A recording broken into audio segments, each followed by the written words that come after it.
اب جو Catholic translation ہے، کیتھولک بائبل ہے، انہوں نے بائبل میں تو خیر ایسی ہی آیتیں لکھی ہیں، لیکن جو انہوں نے 10 احکام کی لسٹ دی ہے اس میں جو یہ دوسرا حکم ہے تو اپنے لیے کوئی تراشی ہوئی مورت نہ بنانا، یہ نہیں ہے.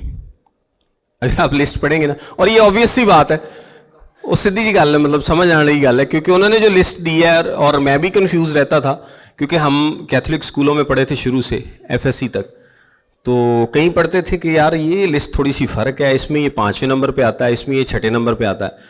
تو جو کیتھولک لسٹ ہے اس میں تو میرے حضور غیر معبودوں کو نہ ماننا، اور جو تراشی ہوئی مورت ہے اس کو نکال کے جو اگلا حصہ ہے سارا، اس کو انہوں نے پہلا حکم ہی بنایا ہے. اور پھر دوسرا حکم کیا ہے؟ تو اپنے خداوند کا نام بے فائدہ نہ لینا. تیسرا سبت، اور اینڈ والا جو ہے نا لالچ والا، اس کے 2 حصے کر دیے لسٹ میں، تو وہ 10 پورے ہو گئے. لیکن جو پروٹیسٹنٹ ترتیب ہے اس میں یہی ترتیب ہے کہ تو غیر معبودوں کو نہ ماننا، تراشی ہوئی مورت والا دوسرا ہے، اور بے فائدہ نام والا تیسرا ہے، سبت والا چوتھا ہے، اور پھر آگے 6 احکام ہیں. لیکن اس میں سبت والا تیسرا ہے، کیونکہ وہ جو پہلے 2 احکام ہیں ان کو انہوں نے ملا کر ایک بنا لیا. پہلے 2 احکام کو ملا کر ایک بنا لیا، اور اس میں وہ تراشی والا جو ہے نا وہ نکال دیا. حالانکہ ویسے ضرورت نہیں تھی، لیکن چلے انہوں نے اس طرح کے بہت سارے کام کیے ہوئے. یہ جو قوانین ہیں یہ بیسیکلی اخلاقی قوانین ہیں. سبت والے قانون کو اگر آپ اس میں لسٹ میں دیکھیں تو اس کے علاوہ یہ تمام قوانین کیا ہیں؟ اخلاقی قوانین ہیں. اور شریعت کو ہم 3 حصوں میں ڈیوائیڈ کرتے ہیں. شریعت کو ہم 3 حصوں میں ڈیوائیڈ کرتے ہیں. شریعت میں ٹوٹل احکام 613 تھے. کتنے تھے؟ 613 احکام تھے. اور یہودی یہ لوگ کہتے تھے کہ اس میں 365 احکام نہ کرنے والے ہیں، یعنی ہر دن کے لیے ایک کام حکم کرنے والا ہے، اور کچھ پازیٹیو ہیں، کچھ نیگیٹو ہیں. یعنی جو پازیٹیو ہیں ان کا کیا مطلب ہے کہ یہ آپ نے کرنا ہے، نیگیٹو کا مطلب ہے کہ یہ آپ نے نہیں کرنا. آپ نے خون نہیں کرنا، آپ نے چوری نہیں کرنی، آپ نے سبت کے دن کو پاک ماننا ہے، یہ کرنا ہے. خدا کا نام بے فائدہ نہیں لینا، یہ نہیں کرنا. کچھ کرنے ہیں اور کچھ نہیں کرنے. سو ملا کر 613 احکام تھے، اور 3 حصوں میں شریعت کو ڈیوائیڈ کیا گیا تھا. پہلا حصہ جو ہے وہ ہمارے پاس ہے رسمی قوانین، دوسرا حصہ ہے مورل یا اخلاقی قوانین، اور تیسرا ہے لا آف دا لینڈ یا اس سرزمین کے قوانین. جو اخلاقی قانون ہے شریعت کا یہ کبھی بھی ختم نہیں ہو سکتا. شریعت کا جو اخلاقی حصہ ہے قانون کا وہ کبھی بھی ختم نہیں ہو سکتا. 10 احکام کیونکہ تقریباً ساری اخلاقی ہیں، اس لیے یہ کبھی بھی ختم نہیں ہو سکتے. اس کے علاوہ بھی بہت سارے احکام ہیں جو کہ اخلاقی طور پر دیے گئے ہیں، لیکن وہ تمام کے تمام احکام کبھی بھی ختم نہیں ہو سکتے. جو اخلاقی قانون ہے یہ کبھی ختم نہیں ہوگا. یہ بات آپ یاد رکھیے گا. کیوں؟ کیونکہ لوگ اکثر یہ جو میسیانک جیوز اور اس ٹائپ کے لوگ ہیں نا، یہ کہتے ہیں نا اچھا جی اگر شریعت ختم ہو گئی تو پھر تسی بھیڑاں نہ شادی کیوں نہیں کر دے. یہ جو شادیوں کی بات ہے یہ اخلاقی قوانین کا حصہ ہے. یہ شریعت کے اخلاقی قوانین کا حصہ کہ آپ کو کیا الاؤڈ ہے کیا الاؤڈ نہیں ہے. شادی کی حد تک بات کروں تو اسی طرح جو دوسرا حصہ ہے یہ رسمی قوانین ہیں. اور رسمی قوانین میں کیا آتا ہے؟ رسمیں. کیا آتا ہے؟ رسمیں. جو تمام کہانت ہے وہ کیا تھا؟ رسمی قانون تھا. بنی اسرائیل کا کہانت کا نظام کیا تھا؟ رسمی قانون تھا.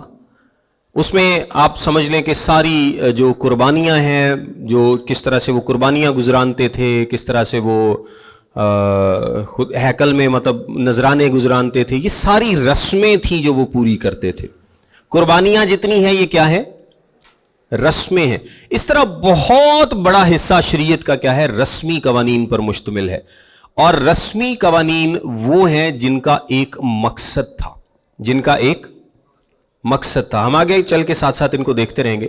اور جیسے ہی وہ مقصد اچیو ہوتا ہے تو وہ رسمی قانون ختم ہو جائے گا. یعنی رسمی قانون ایک وقت کے لیے ہے، ایک پیریڈ کے لیے ہے، اور جیسے ہی جس بات کے لیے، یہ نہیں کہ خدا نے اپنا قانون بدل دیا، ایسا نہیں ہوتا. اگر آپ یہ سوچیں نا کہ جی خدا نے پہلے قانون دیا یہودیوں کو کوئی اور اب خدا نے مسیحوں کو کوئی اور قانون دے دیا، تو ایسا نہیں ہوتا. خدا کے بارے میں کیا لکھا ہے کہ خدا لا تبدیل ہے، وہ کبھی بھی تبدیل نہیں ہوتا. خدا کبھی نہیں بدلتا، اور خدا کا قانون بھی کبھی نہیں بدلتا، اس کا قانون بھی لا تبدیل ہے.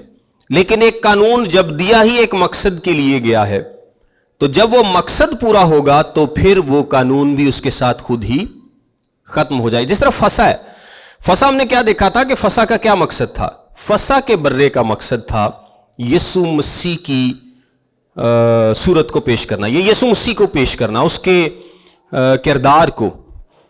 یعنی یسوع مسیح ہم سب کے لیے قربانی دے گا اور وہ قربانی بے عیب ہونی چاہیے. یہ فسح کا ایک مقصد تھا. تو جب وہ قربانی ہو گئی تو پھر آپ فسح کیوں کریں گے؟ تب آپ بس ایک کام کریں گے کہ اس قربانی میں شامل ہوں گے. اب پہلے آپ قربانی میں شامل کیسے ہوتے تھے؟ آپ قربانی کرتے تھے، آپ ایک فسح کا برہ خریدتے تھے اور جا کر اس کو قربان کرتے تھے، اس طرح سے آپ کی شمولیت ہوتی تھی. اب قربانی میں شامل کیسے ہوتے ہیں؟ صرف ایمان سے. صرف ایمان سے ہم پاک شراکت میں جب شامل ہوتے ہیں تو ہم یسوع مسیح کی اس قربانی میں شامل ہوتے ہیں، یسوع مسیح کے خون اور گوشت میں کیا ہوتے ہیں؟ شامل ہوتے ہیں. سو وہ مقصد پورا ہو گیا. اس طرح جو قربانیاں تھیں ان کا ایک خاص مقصد تھا، وہ قربانیوں کا مقصد پورا ہو گیا، قربانیاں ختم ہو گئیں. کہانت کے نظام کا ایک مقصد تھا کیونکہ وہ قربانیاں کرتے تھے، وہ قربانیوں کے نظام کو قائم رکھے ہوئے تھے. تو جب قربانیاں ختم ہو گئی تو کاہنوں کی کیا ضرورت ہے وہاں پہ؟ سو وہ نظام ختم ہو گیا. اسی طرح جو جتنی بھی رسمیں ہیں نا، ان سب کا کوئی نہ کوئی مقصد ہے، بغیر کسی مقصد کے کوئی رسم نہیں دی گئی. تو جب وہ مقصد پورا ہو گیا تو پھر یسوع مسیح نے کیا کہا تھا؟ تمام ہوا. یسوع مسیح نے کیا کہا تھا؟ تمام ہوا. یعنی ان تمام رسموں کا مقصد پورا ہوا، ان تمام قوانین کا مقصد جو ایک مقصد کے تحت تھے وہ کیا ہوا؟ تمام ہوا. اور میں آپ کو ایک اور بات بتاؤں، 10 احکام میں سے سبت کے علاوہ سارے کے سارے احکام جو ہیں وہ نئے عہد نامے میں ریپیٹ کیے گئے ہیں، نئے عہد میں ریپیٹ کیے گئے ہیں، ان کو انڈورس کیا گیا ہے. اور یہ بات یہ بھی بتاتی ہے کہ یہ سارے ہی ویلڈ ہیں کیونکہ یہ اخلاقی قوانین ہیں. اخلاق تو کبھی بدل ہی نہیں سکتا. سو اخلاقی قوانین جتنے بھی پرانے عہد میں پائے جاتے ہیں وہ کبھی بھی تبدیل نہیں ہوں گے، رہتی دنیا تک وہ تبدیل نہیں ہو سکتے.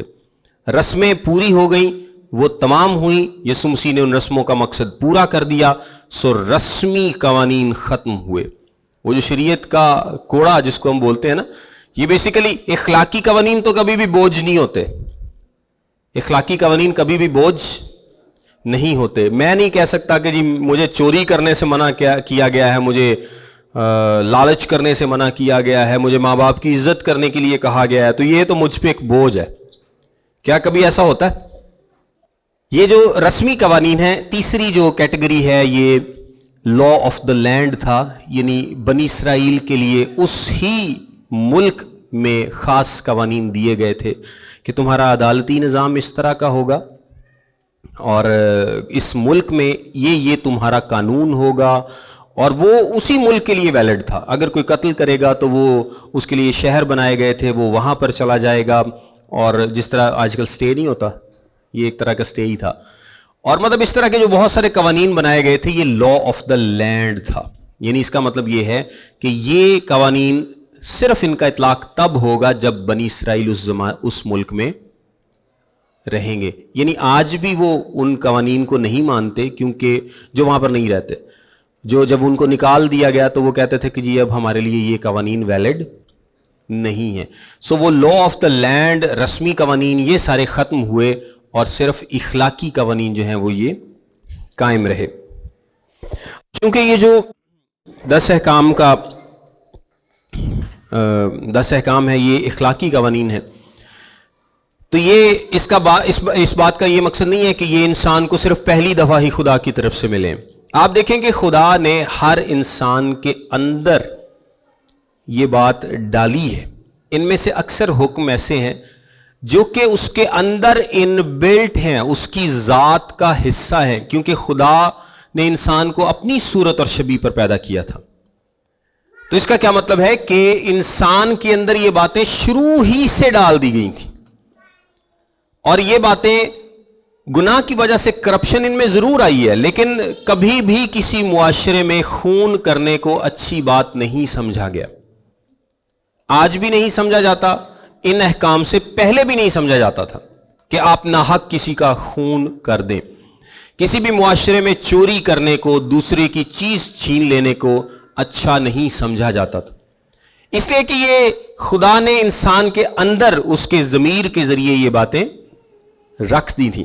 لیکن یہاں پر ان باتوں کو جب ہم لسٹ ڈاؤن ہوتا ہوا دیکھتے ہیں، یعنی خدا نے یہ باتیں بنی اسرائیل سے بولی ہیں اور بعد میں موسیٰ کو لکھ کے بھی دی ہیں ان ٹیبلٹس پر، تو یہاں پر ہمیں یہ پتہ چلتا ہے کہ یہ خدا ہی ہے جس نے انسانوں کو بنایا ہے، اور یہ جو احکام دے رہا ہے یہ بھی ان کے اندر اسی نے لکھ کے پہلے انسان کو بھیجا، یعنی خدا نے انسان کے اندر پہلے سے یہ باتیں رکھی ہیں اس کے ضمیر کے ذریعے، ان میں سے زیادہ تر باتیں، اور یہ خدا ہی ہے جس نے انسان کو پیدا کیا، اس کے اندر یہ باتیں رکھی، اور اب وہی خدا ہے جو کہ یہ احکام دے رہا ہے، آئیے حکموں پر آتے ہیں۔ لکھا ہے تو میرے حضور غیر معبودوں کو نہ ماننا، خداوند تیرا خدا جو تجھے ملک مصر اور غلامی کے گھر سے نکال لایا میں ہوں۔ یعنی یہاں پہلے حکم میں خدا ان کو بتاتا ہے کہ خداوند کون ہے؟ میں ہوں۔ کون تمہیں ملک مصر سے نکال لایا؟ میں تمہیں ملک مصر سے نکال۔ اور یہ دیکھیں کہ خدا نے ان کو 10 احکام کب دیے؟ خدا نے ان کو احکام تب دیے جب وہ ان کو ملک مصر سے نکال کر لے آیا ہے۔ یہ نہیں کہا کہ یہ احکام ہیں، ان پر عمل کرو، اور اگر عمل کرو گے تو میں تمہیں ملک مصر سے نکال لوں گا۔ اس کا مطلب یہ ہے کہ 10 احکام کوئی ایسی لسٹ نہیں ہے جس کے اوپر اگر آپ عمل کریں گے تو اس سے آپ ہمیشہ کی زندگی پا سکتے ہیں۔ 10 احکام کوئی ایسی لسٹ نہیں ہے جس کے اوپر آپ عمل کر کے ہمیشہ کی زندگی پا سکتے ہیں، کیونکہ ہمیشہ کی زندگی کس کی طرف سے ملتی ہے؟ خدا کی طرف سے ملتی ہے۔ اور حکم یہ کیا ہے؟ 10 احکام کیا ہے؟ بیسیکلی حکم ہے۔ اور جو شریعت ہے نا، جو عہد ہے، اس میں ہم نے بات کی تھی کہ عہد جو ہے یہ شریعت سے یا حکم سے بڑا ہے۔ عہد میں اور بھی حصے ہیں۔ عہد کا پہلا حصہ کیا ہے؟ حکم۔ دوسرا حصہ کیا ہے؟ قربانی۔ اور تیسرا کیا ہے؟ چوائس۔ یہ ہم نے تھوڑی سی کیٹیگرائزیشن دیکھی تھی۔ پہلا حصہ ہے حکم، یعنی خدا نے سب سے پہلے حکم دیا کہ اس حکم پر عمل کرو، اور خدا کو پتا تھا کہ انسان حکم پر عمل نہیں کر پائے گا۔ پھر خدا نے اس کا ایک سلوشن دیا۔ اس کا سلوشن کیا ہے؟ قربانی۔ یعنی جب آپ اس حکم پر عمل نہیں کر پائیں گے تو پھر آپ کو کون بچائے گا؟ قربانی آپ کو بچائے گی، یعنی آپ کے لیے کسی اور کو جان دینا ہوگی۔ اور اس قربانی کی تصویر ہم دیکھتے ہیں کہ جانوروں کی جو قربانی دی جاتی تھی، یہ اس اصلی قربانی کی یہ ایک سایہ تھا، بیسیکلی یہ ایک تصویری شکل تھی کہ ایک اصلی قربانی دی جائے گی جو ہمیشہ کے لیے سب کے گناہوں کو ختم کر دے گی، لیکن اس سے پہلے انسان کو ایک تصویری شکل میں بتایا گیا، دکھایا گیا، سمجھایا گیا کہ یہ حکم ہے، اس پر عمل کرو۔ لیکن یہ کیونکہ بات ناممکن ہے، کوئی عمل کر ہی نہیں سکتا، سو خدا کو پتا ہے کہ یہ کبھی بھی کوئی اس پر عمل نہیں کر پائے گا، سو خدا نے اس کا ایک سلوشن دیا کہ اگر تم اس پر عمل نہیں کر پاؤ گے۔ یہ بیسیکلی حکم کرتا کیا ہے؟ حکم ہمیں احساس دلاتا ہے، یہ ایک آئینہ بھی ہے، کیونکہ جب بھی ہم حکم کے آئینے میں اپنے آپ کو دیکھیں گے، شریعت کے آئینے میں اپنے آپ کو دیکھیں گے تو ہم اپنے آپ کو کم پائیں گے، ہم اپنے آپ کو گنہگار پائیں گے، ہمیں یہ ضرورت فیل ہوگی کہ واقعی ہمیں نجات کی ضرورت ہے، ہمیں بچانے کی ضرورت ہے، ہم گنہگار ہیں، ہم اس پر عمل نہیں کر پا رہے، ہم عمل نہیں کرتے۔ سو پہلے حکم میں خدا ان کو بتاتا ہے کہ میں وہ خدا ہوں جو تم کو ملک مصر سے نکال کر لایا ہوں، یہ کوئی اور خدا نہیں بلکہ میں وہ خدا ہوں، کیونکہ بنی اسرائیل ابھی تک خدا کے بارے میں بہت زیادہ نہیں جانتے، یہ بات ہم کر چکے ہیں، کیونکہ خدا نے ابراہیم کو بلایا، اس سے بات کی، اسحاق سے بات کی، پھر یعقوب سے بات کی،